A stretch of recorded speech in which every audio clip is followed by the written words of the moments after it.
Hi అందరూ నమస్కారం. నేను మీ మాధవ్ అడ్వకేట్. ఎలా ఉన్నారు అందరూ?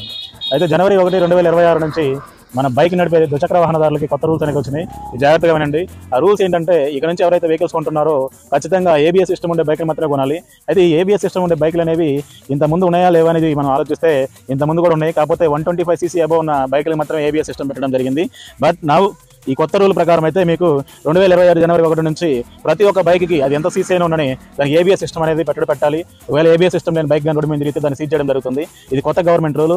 అట్లాగే ఒక హెల్మెట్ పెట్టుకొని ఏదో మన రోడ్డు మీద తిరిగి హెల్మెట్లు పెట్టుకొని బైక్ డ్రైవ్ చేస్తూ ఉంటారు. అలాంటి వాళ్ళకు మాత్రం ఇది ఒక షాకింగ్ న్యూస్ అని చెప్పాలి. దేశంలో ఎవరైనా సరే ఒక ద్విచక్ర వాహనం మీద పోతుంటే వాళ్ళు BIS అనే గుర్తింపు ఉన్నటువంటి హెల్మెట్ మాత్రమే ధరించాలి. మరి ఆ హెల్మెట్ ఓన్లీ డ్రైవింగ్ చేసే వాళ్ళు అంటే డ్రైవింగ్ చేసే వాళ్ళతో పాటు ఆయన వెనకాల కూర్చునే వాళ్ళకి కూడా ఖచ్చితంగా హెల్మెట్ అనేది ధరించాలి. ఈ 2 హెల్మెట్లు అనేది మనకి ఓన్లీ కేరళ, కర్ణాటక మాత్రమే పెట్టున్నారు. ఇప్పుడు నవేడేస్ రేపు జనవరి 1 నుంచి 2026 నుంచి దేశం మొత్తం మీద కూడా అమలవుతుంది. సో దయచేసి కూడా ఎవరు కూడా 2 హెల్మెట్స్ క్యారీ చేయకుండా మీరు బైక్ మీద ట్రావెల్ చేయకండి. మరి 2 హెల్మెట్స్ నేను సింగిల్గా వెళ్తున్న 2 హెల్మెట్స్ అవసరం అంటే అవసరం లేదు.